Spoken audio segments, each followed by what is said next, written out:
Bonjour, je vais poursuivre dans cette vidéo et dans les vidéos qui vont suivre le cours Analyse des situations de travail et développement des compétences. Lors de mes dernières séances vidéo, je vous avais beaucoup parlé du concept de compétence.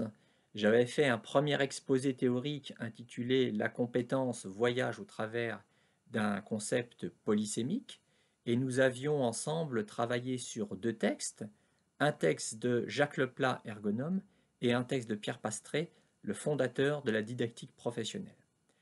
Aujourd'hui, je vais entamer un nouvel exposé autour de l'analyse des situations de travail et du développement des compétences. Le titre de mon exposé est Formation et développement des compétences. Je vais donc aujourd'hui dans cette vidéo entamer mon exposé, que je poursuivrai dans la vidéo suivante, et ensuite, quand j'aurai terminé mon exposé théorique, nous travaillerons sur trois articles de recherche. Un premier article de recherche qui a été écrit par Patrick Mayen, qui est un spécialiste de la didactique professionnelle, qui s'intitule Les écarts de l'alternance comme espace de développement des compétences. Nous travaillerons ensuite sur un deuxième article écrit par François Beaujolin, qui est un chercheur et un consultant en organisation, qui s'intitule Former en transformant, transformer en formant, et qui est paru dans la revue Éducation permanente. Et nous terminerons sur un troisième texte de Bouclet et de Huguet, toujours paru dans la revue Éducation permanente et qui s'intitule Agir simultanément sur les compétences et sur l'organisation du travail, un nouveau défi pour les formateurs. Voilà le programme qui vous attend. Je commence donc mon exposé théorique du jour, formation et développement des compétences.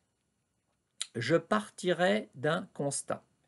On associe très souvent les deux termes, formation et développement des compétences, en mettant en avant le fait que la finalité ultime de toute démarche de formation est en effet de développer les compétences des membres de l'organisation.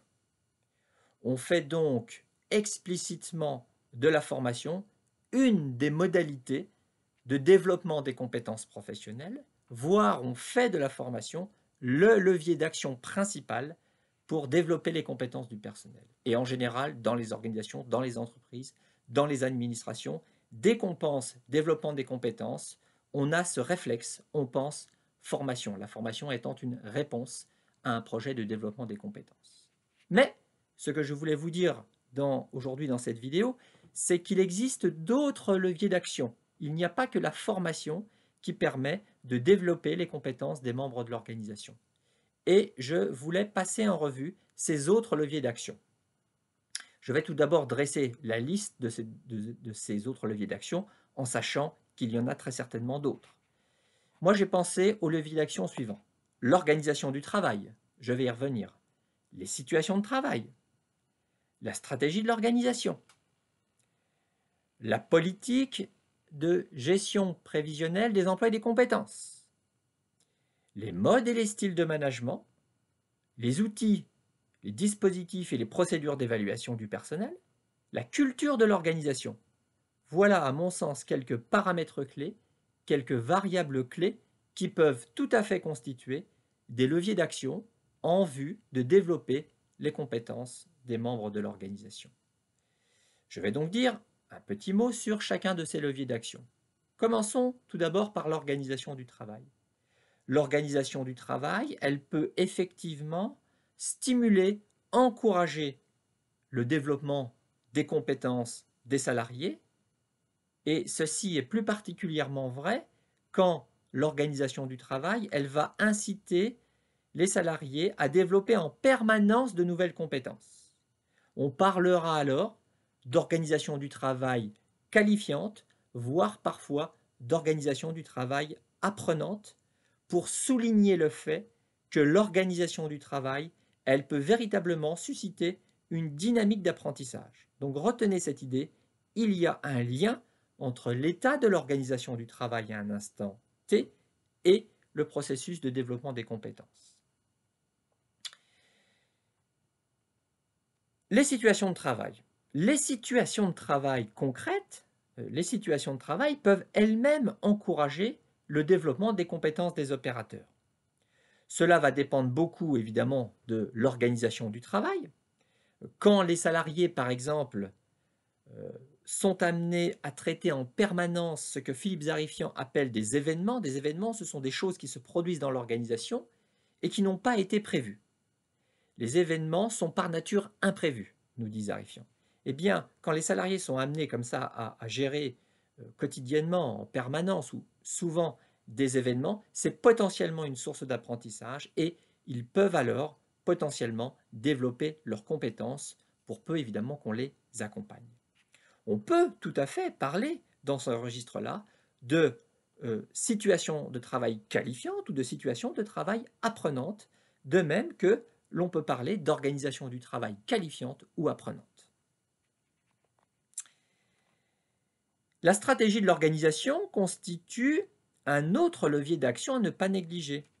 Les dirigeants qui portent en général la stratégie de leur organisation, eh bien, ils peuvent évidemment encourager le développement des compétences de leurs salariés hein, par les objectifs stratégiques qu'ils fixent à l'organisation, par exemple. Ces objectifs stratégiques sont-ils mobilisateurs? Sont-ils de nature à encourager le processus de développement des compétences des salariés?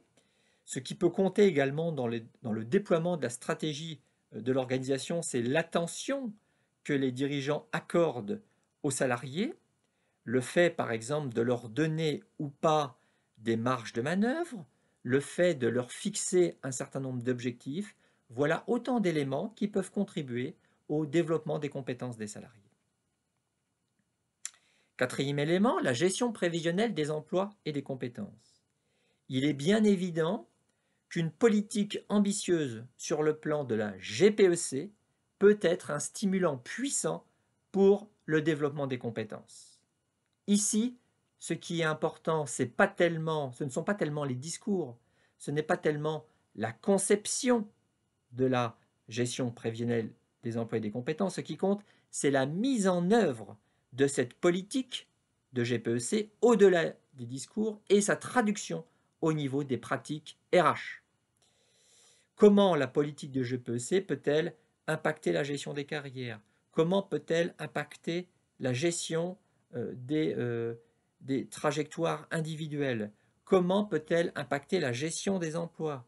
Comment peut-elle impacter la gestion opérationnelle des compétences?